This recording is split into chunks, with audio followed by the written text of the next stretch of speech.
ദത്താത്രേയ മഹർഷിയുടെ ശിഷ്യനും ദത്താത്രേയ സമ്പ്രദായത്തിലുള്ള അതിനിഗൂഢമായ ശ്രീവിദ്യാ സമ്പ്രദായം ഫോളോ ചെയ്യുന്ന ഒരു ആളുമായിരുന്നു ചന്ദ്രവംശജനായ കാർത്തവീര്യാർജുനൻ. ഹേഹേ രാജ്യത്തിൻ്റെ തലസ്ഥാനമായിരുന്ന മാഹിഷ്മതി നഗരത്തിൻ്റെ രാജാവുമായിരുന്നു അദ്ദേഹം. ശ്രീനാരദ മഹർഷിയുടെ ആവശ്യപ്രകാരം മഹാബലവാനായ രാവണനെ പോലും നിഷ്പ്രയാസം കീഴ്പ്പെടുത്താൻ അദ്ദേഹത്തിന് സാധിച്ചു. നീതി അനുസരിച്ച് ലഭിക്കേണ്ട വസ്തുക്കളോ അനുഭവിക്കേണ്ട സാധനങ്ങളോ നഷ്ടപ്പെട്ടു പോയിട്ടുണ്ടെങ്കിൽ കാർത്തവീര്യാർജുനൻ്റെ പ്രീതിപ്പെടുത്തുകയോ അദ്ദേഹത്തെ ഉപാസിക്കുകയോ ചെയ്താൽ അത് തിരിച്ചു ലഭിക്കും എന്നുള്ളതാണ് വിശ്വാസം. ഇങ്ങനെയുള്ള പ്രശ്നങ്ങളെ തരണം ചെയ്യുന്നവർക്ക് കാർത്തവീര്യാർജുന പൂജയോ കാർത്തവീര്യാർജുന ഹോമമോ നടത്തി കാര്യപ്രാപ്തി നേടാൻ സാധിക്കുന്നതാണ്.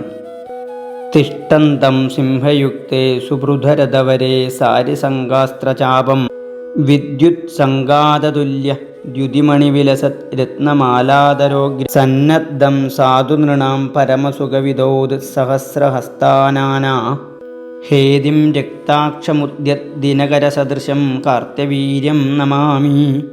ഓം